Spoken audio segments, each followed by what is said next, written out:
Welcome back to C-SPAN's and the Library of Congress's Books That Shaped America. And today our author is Willa Cather.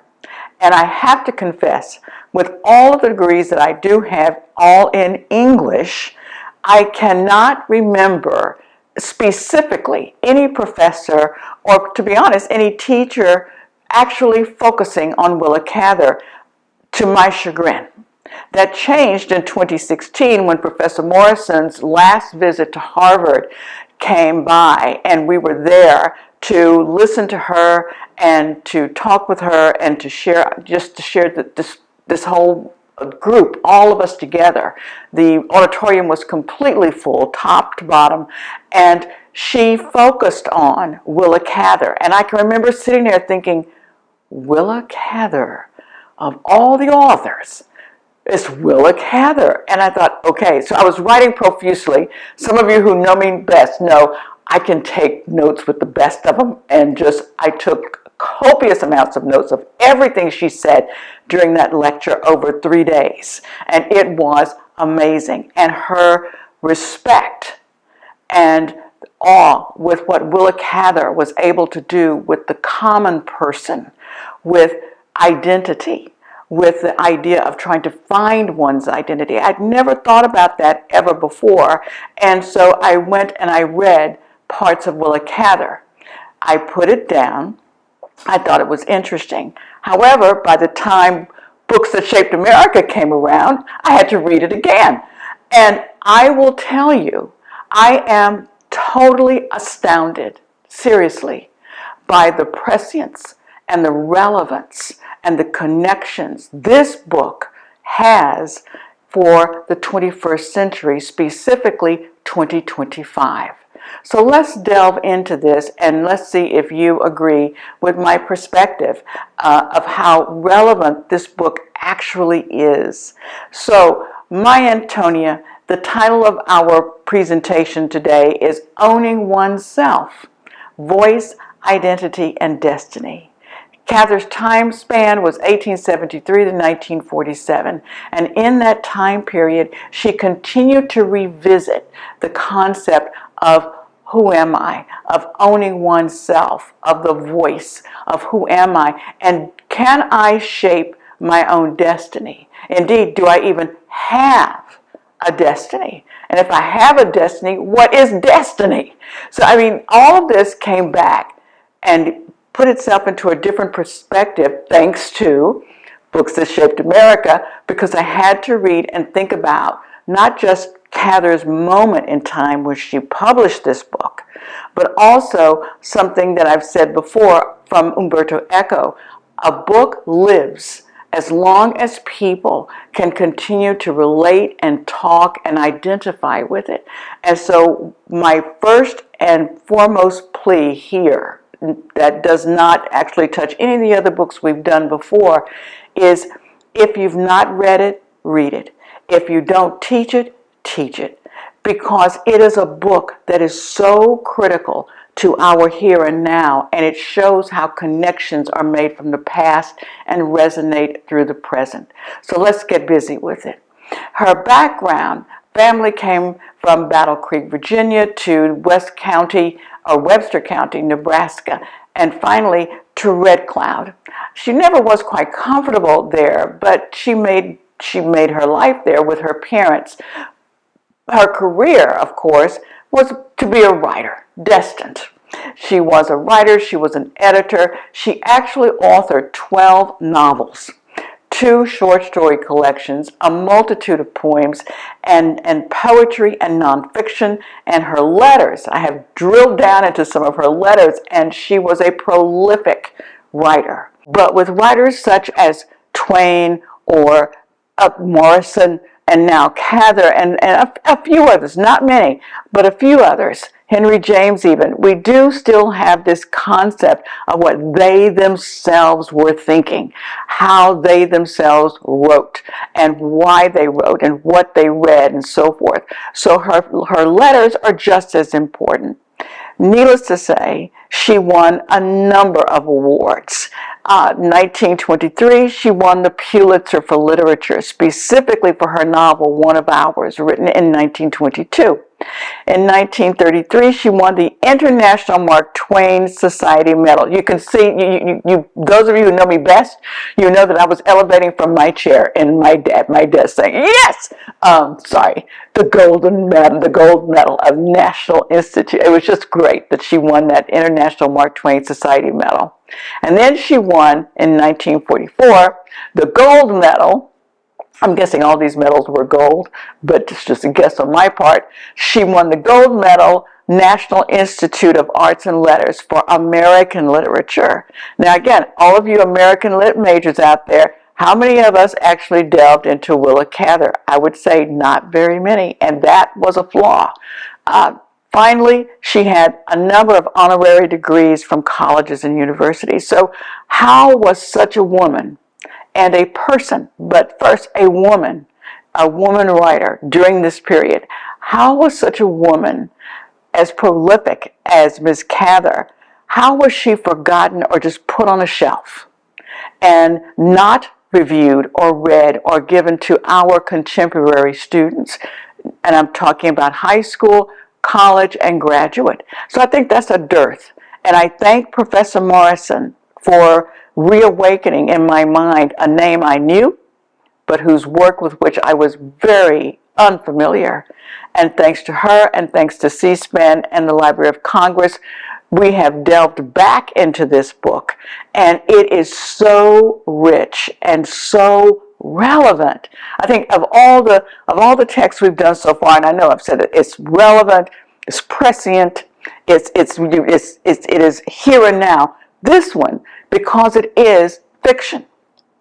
It is fiction, and it is a novel, and this, to me, explains why fiction is so important, because it takes out the immediate here and now, puts us in a world that is possible, could be, characters who could be, it is possible, but not, this is not some place you can actually go. Here we have a fiction where students don't have to feel closed in, or that someone is looking at them because they themselves are like this, or it actually happened, and all of that. This is fiction, which means that it can include anyone and everyone. It is a metaphor. The novel itself is a metaphor for identity, for owning oneself, for understanding who am I, for thinking about how do I plot a path for myself. That's all in this book. So let's go a little deeper. How did she become this amazing woman and writer? Well, she had, of course, as we always go through, influencers and colleagues. And we've divided those into three categories: the personal influencers, the authors, and then, of course, the person who inspired the book. Now, again, I am so thrilled that many of the personal influencers were teachers. There were teachers. She was influenced by her teachers. So classroom teachers, elementary, middle, high school, professors. Just remember, you never quite know when you walk into a classroom of students you don't know at the beginning of the semester whom you will impact. What your words will say to them, what your gestures will say or mean to them. And so for Willa Cather, she had a number of teachers, both public school and then in college, who had an impact on her career.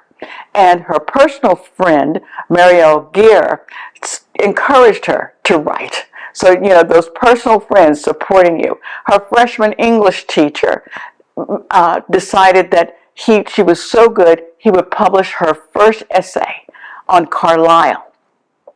And then her tutor, William Ducker, piqued her imagination, her curiosity, her language. He interested her in words and ideas and thoughts, and introduced her to classical literature, Greek and Latin.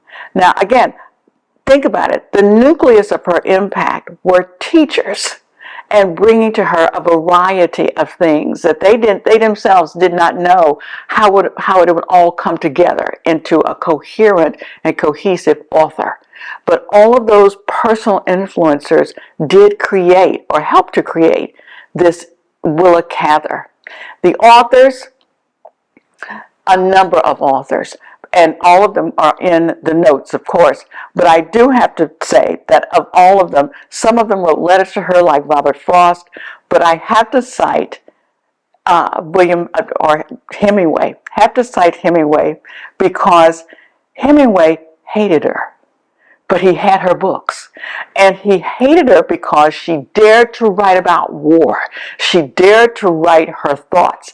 And I just thought, to have someone like Ernest Hemingway hate and love you, to hate you but have your books on his shelf, that in itself, with all the other names you'll see in the Word doc and explications with them, just think Ernest Hemingway, to have the attention of an Ernest Hemingway at that time to say, yeah, she can write, and I won't use the D word, but you know Hemingway, the D word. Yeah, she can write. I have the book.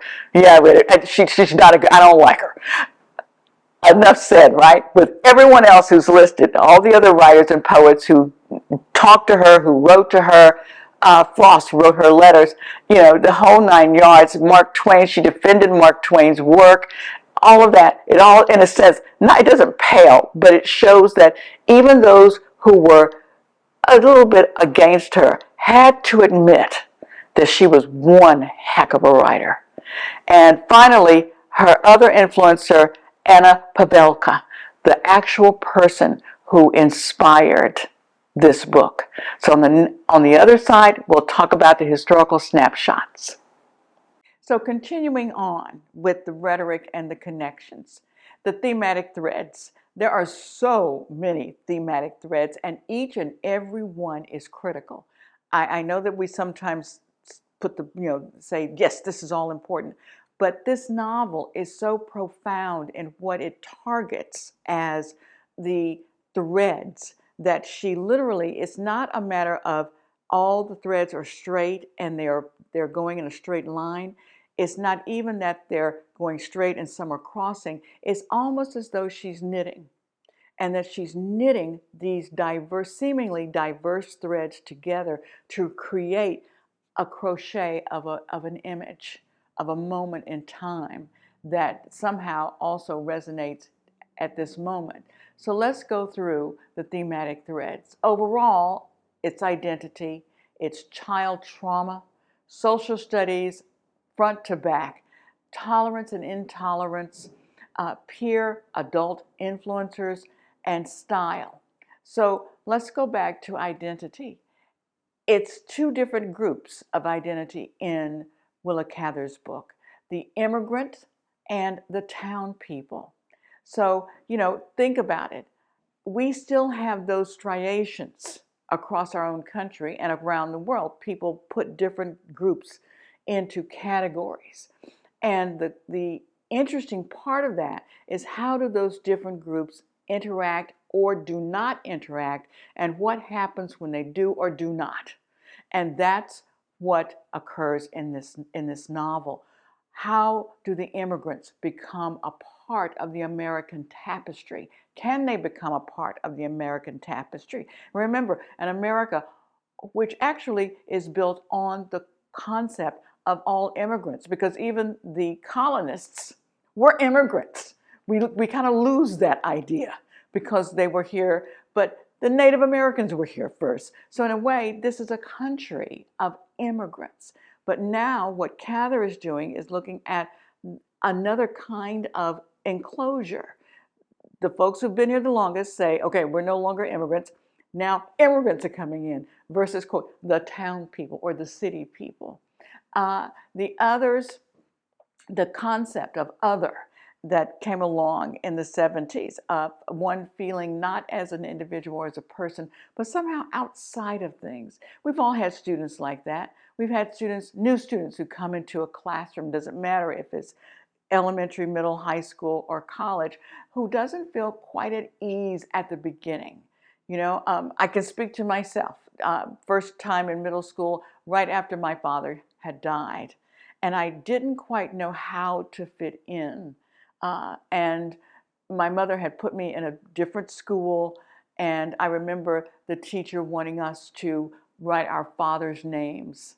And I just looked at the guy and just thought, I don't know what to say or do with that. And so I felt like other. I didn't know the word then, but I can, to this moment, I can remember where I was sitting in that classroom. I can remember what I was thinking, and I can remember thinking, I am the only one sitting here who I don't know what to do with that. So the idea of other, and it can be that simple, or it can be something large, as though, like, I don't like this certain person because you don't look the same way I do, or you don't eat what I do, or you don't speak the way I do. So that's anything that makes one feels outside is other. And in this novel, it's the Bohemians. The Bohemians, as they're called, who are made other. But they're not the only ones. The other ones are, quote, the good girls versus the bad girls, the unwed mothers. And that's a large part of this novel. And I'll be honest with you, that really surprised me. It didn't surprise me because Cather included it. In a sense, I'm not really that, I've not come across that many novels that make out, bad girls sometimes are just bad girls, and they're in that role. But the juxtaposition of good girls versus bad girls, and the community making those judgments and those assumptions, again, that took me back to my past, when in the South we called the church that you attend as a child and you grew up there your home church. So in my home church, I can remember just being totally traumatized with a number of my friends at the time. These girls would come up from, we had a large church and there was this long corridor in the middle, and they would come up and say, I'm sorry, I made a mistake. And I was so little, I remember thinking, what are you talking about? And one Sunday I did have the courage just to ask my parents, what does that mean? And I remember my mother saying, Miss Ann, we're not talking about that. And my father just sort of looked at my mother, she looked at him, and I knew that was a closed conversation. And I was a teenager before my mother before we finally talked about it. But think about it. My father died when I was 10. I was a teenager by the time that tradition ended, of having those young teen girls put themselves before the congregation, in a sense, to say, I am not worthy because I've made a mistake. I am pregnant. I mean, and so that quote, the good girls versus the bad girls, the unwed mothers, a stigma. So Cather really goes into that in a way that reminded me of how that actually happened. And I saw it, and I'd never made those connections before, of how we sometimes stigmatize people. In addition to that stigmatizing, memory is a thematic thread here, because immigrants bring with them their memories of, quote, the old country. And that becomes its own metaphor in this novel, the old country versus the United States, of where they are. So their memory of the old country trying to coalesce and integrate with what's going on at the moment. The visible and the invisible. Jim has a quote that is just brilliant as his parents are moving. He says, the wagon jolted on, carrying me I knew not whither. I don't think I was homesick. If we never arrived anywhere, it did not matter. Between that earth and that sky, I felt erased, blotted out. I did not say my prayers that night. Here, I felt, would be, would be. How many of our children in our classrooms, and let's be frank, how many of adults feel erased sometimes or blotted out? You're not listened to. Some may hear, but they don't listen. There's a difference between hearing and listening. That you're visible, but technically people don't see you. A number of our students, not only elementary through high school, but also freshmen and sophomores. And sometimes it can happen even to graduate students, depending on the cohorts, if the cohorts will accept them or not. So this whole concept of being visible and invisible, or erased, blotted out, as Jim says, very powerful metaphor, and I think it will speak very strongly to today's students. The assumptions that people make. Remember, I said that earlier. Well, you are probably, you're just not, no, we can't have you. So it's that idea we make assumptions. Do we know that those assumptions are true? No, we just made it. We made it because of the way one dresses, the way one looks, the way one speaks. It's just, as I mentioned earlier, by being from Texas. Or one woman actually asked me once, how did I get to Texas? Based on the way I spoke. And I looked at her. We were at a dinner party, and I said slavery. And I thought everybody was going to fall out because it was the truth. I mean, what did she expect me to say? Oh, we just got in our car, my ancestors, and just drove across country from Arkansas or wherever. No, it was slavery, escaping the whole concept of being free. So that idea of assumptions that people make, and thereby they judge people based on those assumptions. Segregation, quite a big theme in this book. Also, who's fulfilled and who's unfulfilled. And in this notion, what Willa Cather does so well, she turns it upside down. What one thinks would be fulfilled, ultimately those people are unfulfilled. And the people who are viewed as being unfulfilled are totally happy. Ántonia is brilliantly happy with her position where she is with her family. She loves them. She cares about them. Jim is completely, by the end of the work, happy with where he is. He understands that now, but it takes the entirety of the novel. It takes a lifetime, a life of living to understand what do those words mean, being fulfilled or unfulfilled. Education is a key part here. It is literally in the first chapter when Antonia's father asks Jim to be sure he teaches his girl reading. He wants her to be educated. He wants her to be able to read and so forth. I cannot stress more how important the idea, the aim of education writ large threads through this novel. It's not a tiny compartment of certain people or certain hierarchies. It's about being a part and understanding. What does education as a term really mean? Wealth is a thematic thread, which is not always happy, but there are some topsy-turvies in this novel about who becomes wealthy and who doesn't, which is just great. And then again, the key word in this particular thematic thread, happiness. Who defines that? What does happiness look like? How do you get it? How do you keep it? Can you keep it? That's serious. That's a serious thematic thread for our students and, to be honest, for ourselves. When we come back, we're going to talk about the other thematic threads. This novel has quite a few. Okay, so we're back with the thematic threads and the child trauma. That's the second thematic thread. There are bits of child trauma throughout the novel. Death, Antonia's father's suicide, the mental and physical impairment of her brother. And what's so interesting about that section, it's Antonia's family who try to explain to Jim that her brother, Marek, is just different, but the others are normal. They take exception. It's a completely separate sentence that they take the moment to say, but the others are different. They're smart. And again, for me, in this particular piece, in this novel, child trauma happens at varying ages. It's the child, her brother, but then it's the young girls who are decidedly, some of them decidedly posted or branded as the other, or the bad girls, or the ones you have to stay away from. So I think there are times when adults don't understand, we don't understand how trauma can happen so early at just a whim of something that's said, or a very slight that's said, or as I mentioned earlier, those young women, then girls, then young women in my home church. I often think back on that because it had to have done something to them to have that happen, and that we have to think more about, I think, as a country, as a culture, as a world, how do we try to curtail child trauma?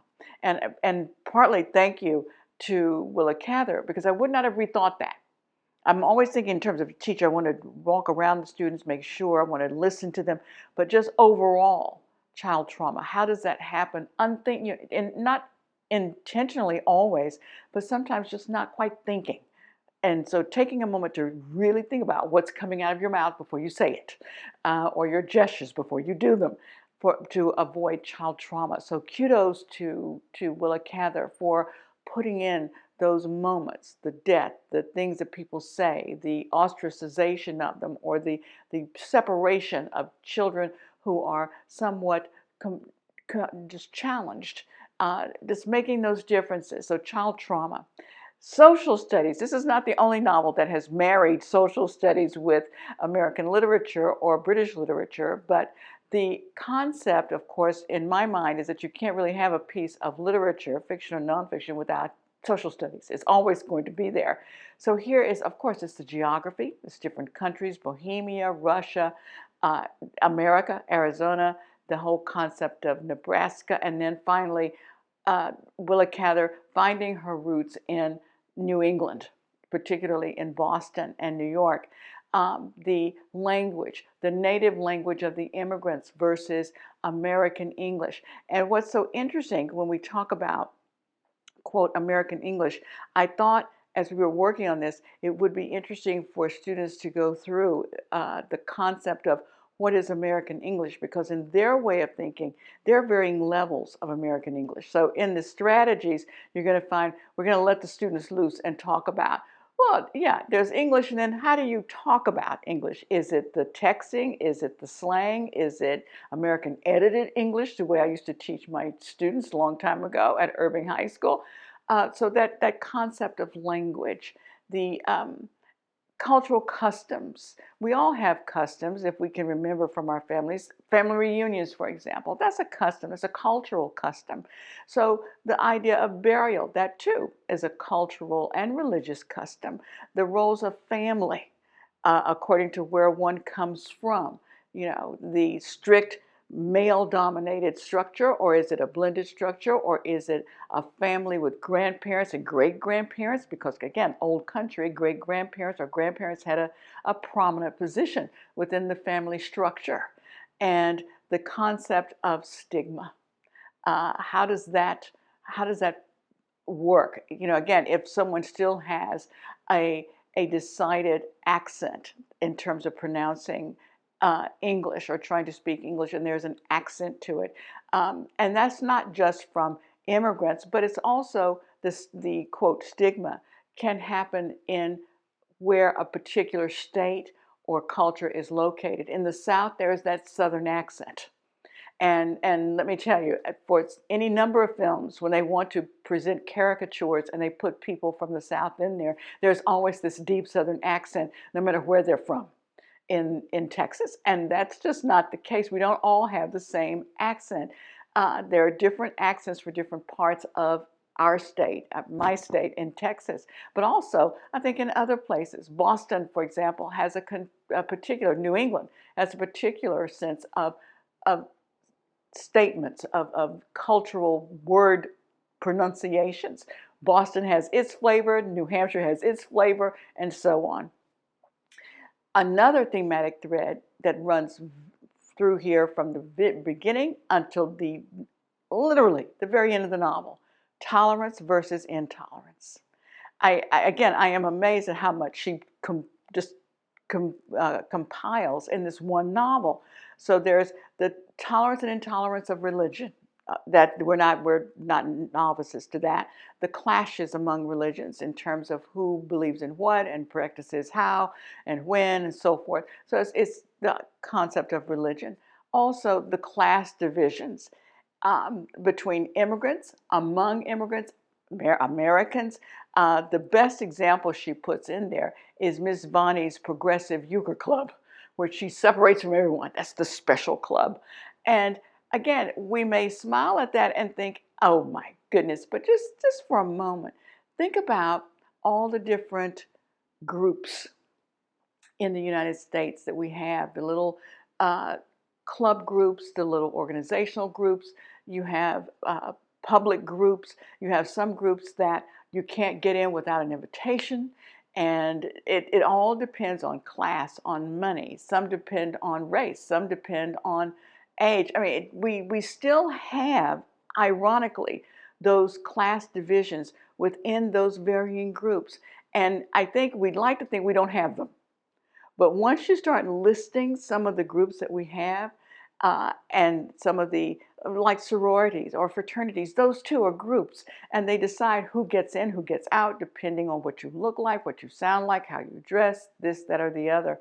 So she explores that whole concept of class division, not necessarily by race. It's all, race is there certainly, and culture, but it's also there by money, or the lack of money, or whom you know or whom you don't know. Another thematic thread: peer influences, as well as adult influences, as well as family influences. The family plays a huge role of influence on the characters in this novel, on Ántonia and on Jim. Lena Lingard, one of the seemingly unimportant characters who becomes a major figure as the novel matures. The Burdens, and of course Wick Cutter, just to name a few. We go through all of them in the strategies, but just wanted to give you that whole concept of peer/adult influences. Her style of writing, the syntax is great. Her word choice is very interesting. What I found so compelling here is how well Cather balances the cultural and the original. She balances the English language folks who were here before the immigrants, and then the immigrants and their iterations. As I mentioned to you, there's a strategy where we allow students to explore the standard edited English, as English teachers tell students, and the slang, the colloquialisms, which is very different from slang, and texting, which is very different from the rest. So that whole concept of language, what is language to a number of people? The terms and figures of speech, they are all here: irony, analogy, metaphor, simile. Symbolism, absolutely. Again, we deal with that, but it's all, I think at the top of symbolism would be the concept, two concepts, one of feeling other, and the other concept of controlling one's identity. And so those are the two, the whole concept of who am I, and who gets to define that. That's a huge symbolism that literally starts at the beginning. Remember with Jim saying, I'm just invisible, I am nothing, I am blotted out. I think that is amazing. Just blotted out means it's gone.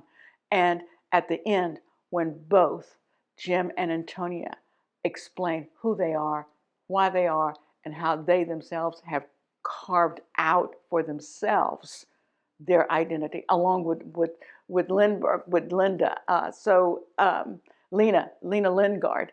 And so I think that the thematic threads here are so prescient. And if nothing else gets through in this particular, with this particular book, I would say up to this point, with all of the books we have discussed, the ones dealing with the Constitution and with who we are as a country and how we came into being and so forth, this particular novel that has been sort of lost, and thank you again, Professor Morrison, and thank you again, Library of Congress and C-SPAN, this one is the most prescient of all of the older novels that I wonder, again, Willa Cather has fallen out of the canon, has been out of the canon, not, I shouldn't say out of the canon, has fallen out of the K-12 space. She's just not there anymore for the most part. And what a shame is that? Because such a novel can speak to so many different students in so many different ways and can be a nurturing text in that students can feel comfortable at a distance, at a fictional distance, to ask questions and to explore. To have a novel like this sort of fall out of favor is a shame. This novel is so important because it connects to both the 20th and the 21st centuries.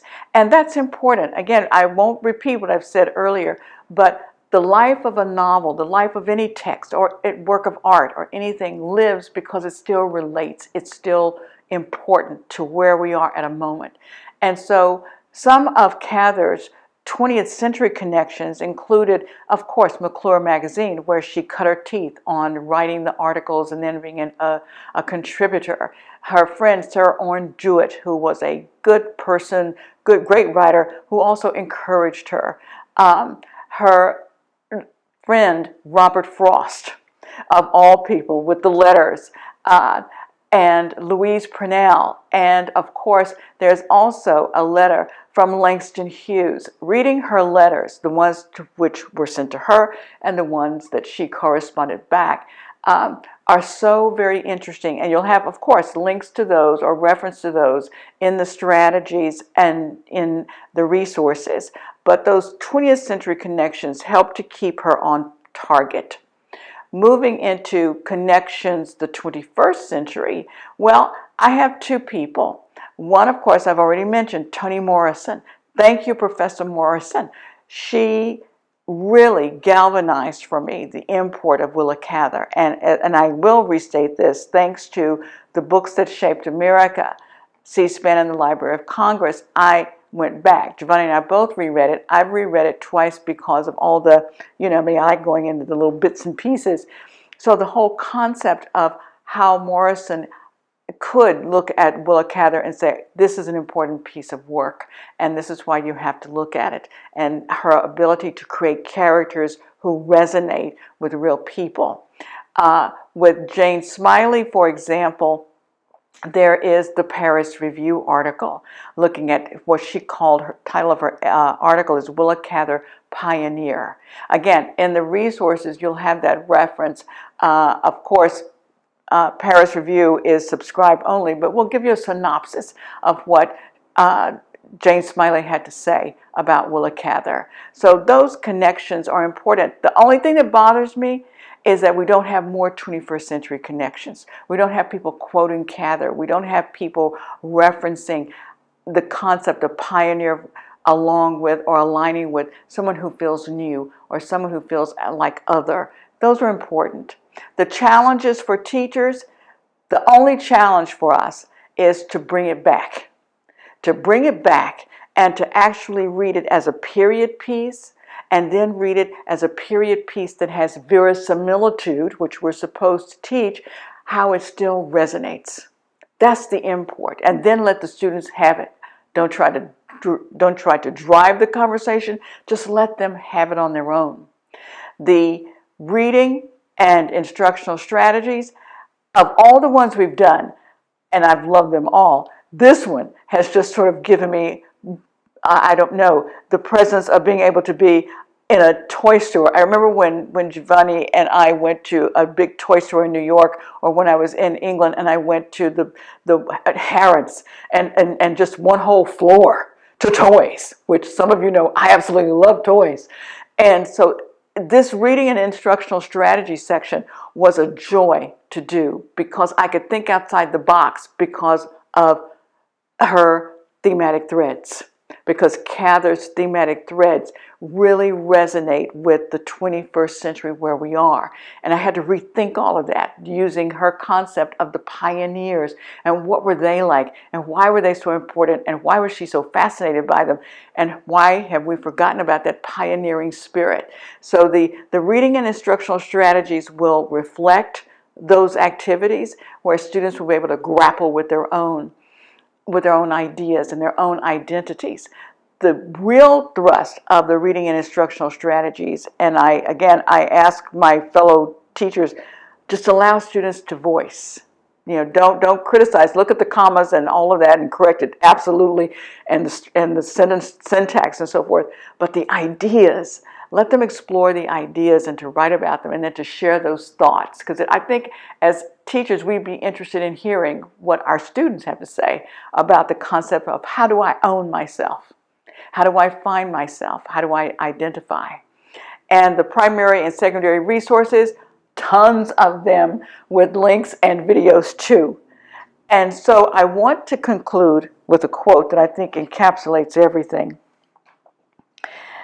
There's a quote that from Toni Morrison. As I kept reading my Ántonia, I kept thinking, Morrison, why am I just incensed with Morrison? It's this quote from Beloved.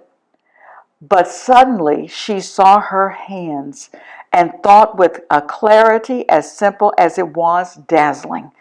Quote, these hands belong to me. These my hands.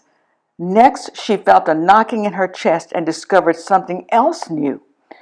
Her own heartbeat. Had it been there all along? This pounding thing? My heart is beating. That's what Baby Sugg says as she realizes that she owns herself. And then listen to what Jim says at the end of the novel. Jim says, I had the sense of coming home to myself and of having found out what a little circle man's experience is. From Ántonia and for me, this had been the road of destiny, had taken us to those early accidents of fortune which predetermine for us all that we can ever be. Now I understand that the same road was to bring us together again. Whatever we'd missed, we possessed together the precious, the incommutable past. Thank you so much for allowing us to share this novel with you. And thank you, C-SPAN and the Library of Congress, for bringing this novel back to us to realize what a monumental text this was and still is in the shaping of our present America. See you next time.